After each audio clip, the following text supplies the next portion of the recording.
জুলাই যে গণহত্যা, এই গণহত্যার বিচারটা হবে সবার আগে, ফার্স্ট প্রায়োরিটি সেটা। এই আন্দোলন করতে গিয়ে যারা জীবন দিয়ে দেশের মানুষকে যারা এই রুদ্ধশ্বাস পরিবেশ থেকে একটি স্বস্তির নিঃশ্বাস নেওয়ার সুযোগ করে দিয়েছে, তাদের হত্যাকাণ্ডের বিচারটা আগে হওয়া লাগবে। এই ব্যাপারে সবসময় সরকারকে বলছি, আমরা আমাদের দল থেকে বলছি এবং আন্দোলন সকল যোদ্ধারাই বলছে, এই ব্যাপারে জিরো টলারেন্স। বিচার যদি এখানে না হয় বা বিচারে কোনো কাল বিলম্ব হয়, বিচারে কোনো গড়িমসি করা হয়, তাহলে কিন্তু মানুষ মবের দিকে চলে যাবে, মানুষ নিজ হাতে আইন তুলে নেওয়ার চেষ্টা করবে। তখন এটা রাষ্ট্রের স্থিতিশীলতা বিনষ্ট হবে এবং রাষ্ট্রের স্থিতির জন্যেই বিচারটা প্রয়োজন। আপনি তো সারা দেশের যারা নিরীহ আওয়ামী লীগের অপরাধীরা, মানে নিরীহ আওয়ামী লীগের কর্মীরা রয়েছে যারা খুনের সাথে জড়িত না, এখন তাদেরকে আইডেন্টিফাই করবেন কিভাবে? যখনই আপনি বিচার করবেন একদম যারা হত্যাকাণ্ডের সাথে জড়িত, ক্রাইম করেছে, তখনই বাকি যে তাদের কর্মীগুলো রয়েছে, যাদের বিরুদ্ধে ট্যাগ দেওয়া হচ্ছে, যাদের বিরুদ্ধে হয়রানি করা হচ্ছে বা তারা অপরাধী না, তারা কিন্তু এর থেকে মাপ পাবে বা নিষ্কৃতি পাবে। আর যদি আপনি বিচার কাল বিলম্ব করেন, দেরি করেন, যে কেউ আইন নিজ হাতে তুলে নেবে এবং দু একজন নিরপরাধ মানুষও এর দ্বারা ক্ষতিগ্রস্ত হওয়ার সম্ভাবনা থেকে যায়। এই জন্য রাষ্ট্রের স্থিতিশীলতার জন্য বিচারটা খুবই দ্রুত করার দরকার। আমরা দেখছি বিগত 7 মাস সরকার একটি ট্রাইব্যুনাল করেছে, কিন্তু ট্রাইব্যুনালে আমরা দৃশ্যমান কোনো কাজ দেখিনি। যেটুকু কাজ দেখছি খুবই ধীর গতিতে আগাচ্ছে।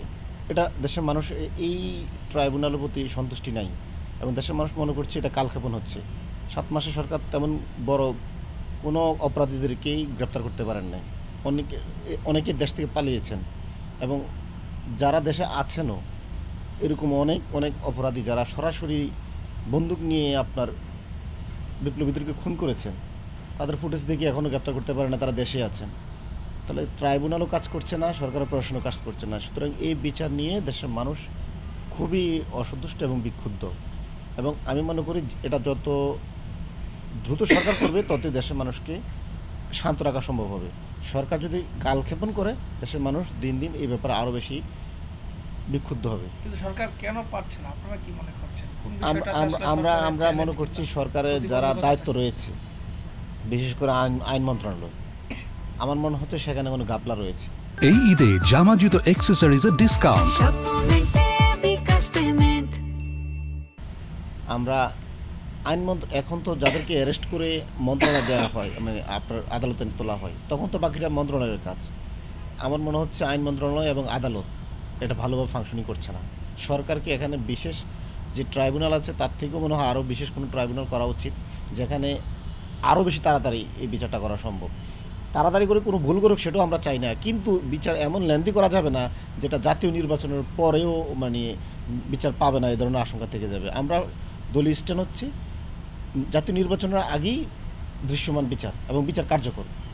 যদি এটা না করেন তাহলে কিন্তু শহীদ ফ্যামিলি, আন্দোলনকারী, বিপ্লবীরা কারাই মানে কোনো পক্ষে সরকারকে আসলে এই ব্যাপারে ছাড় দিবে না এবং কেউ সরকার প্রতি সন্তুষ্ট হবে না। বিচার না করে আপনি নির্বাচনে চলে গেলেন, সরকারের পরিণতি কী হবে আমি আপনাকে বলি। সরকারের পরিণতি খুবই খারাপ হবে, এক বাক্যে খুবই খারাপ হবে। সরকার যারা আছেন প্রত্যেকে দায়ী হবেন, দোষী হবেন এবং বাংলাদেশের মানুষের কাছে তারা ঘৃণিত হবেন। কারণ আপনি যাদের রক্তের উপরে দাঁড়িয়ে একটা সরকার প্রতিষ্ঠা করছেন, কিন্তু তাদের এই রক্তের কোনো আপনি মূল্য দিলেন না, তাদের এই রক্তের কোনো দাম দিলেন না, তাদের এই খুনের কোনো বিচার করলেন না, তাহলে তো সেটা হলো না। আপনি যদি খুনের বিচার না করে নির্বাচনে চলে যান, এই সংস্কারে যান, ওই সংস্কারে যান, কিন্তু মানে আপনি আসলে যারা আপনাকে একটি স্বাধীন বাংলাদেশ দিয়েছে তাদের হত্যার বিচারটাই করলেন না, তাহলে তো তাদের সাথে বেইমানি হয়, গাদ্দারি হয়। একটা বড় রাজনৈতিক দল যারা আন্দোলনের তারা বলছে আসলে নির্বাচন এবং নির্বাচনকে বিলম্বিত করার একটা দূরদৃষ্টি তারা দেখছে। নির্বাচনকে পিছিয়ে দেওয়ার কোনো অভিপ্রায় আপনাদের আছে কিনা?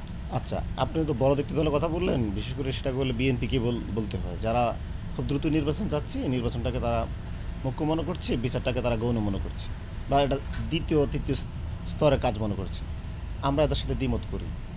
আপনি স্বৈরাচার এরশাদকে কিন্তু বিএনপি ক্ষমতায় এসেছে, কিন্তু তারপরেও তারা রাজনীতি এরশাদকে পুনর্বাসন করেছে। তারা 75-এর পরবর্তী আওয়ামী লীগ বাংলাদেশ থেকে নিষিদ্ধ হয়ে গিয়েছিল, বাংলাদেশের সেনা জনতা মিলে বাংলাদেশে স্বাধীন করেছে 75-এ। বিএনপি আওয়ামী লীগকে পুনরায় পুনর্বাসন করেছে। সুতরাং বিএনপি ক্ষমতায় এসে বা বিএনপি যদি মনে করে তারা তাদের জনগণের ক্ষমতায় এসে তারা বিচার করবে, দেশের জনগণ এটা বিশ্বাস করে না অতীত অভিজ্ঞতা থেকে। কারণ অতীতে তারা 75-এর পরবর্তীতে আওয়ামী লীগকে পুনর্বাসন করেছে, এবং 91 পরবর্তী স্বৈরাচার এরশাদকেও তারা রাজনীতি করার সুযোগ দিয়েছে। সুতরাং বাংলাদেশের মানুষ বিএনপির প্রতি এই জন্য আস্থা আর রাখার সুযোগ নেই। সরকার যদি চিন্তা করতো বা সব রাজনৈতিক দলগুলো যদি উদ্যোগী হতো যে বিচারটাই আমার মুখ্য, সবার আগে বিচার, তাহলে বিচার কিন্তু এই 7 মাসও বিচার করা সম্ভব ছিল। এটা খুব কঠিন কাজ ছিল না। এটাকে প্রথম প্রায়োরিটি দেওয়া হয় না বিচারটাকে, যার কারণে 7 মাসও কিছু আমরা দেখতে পাচ্ছি না।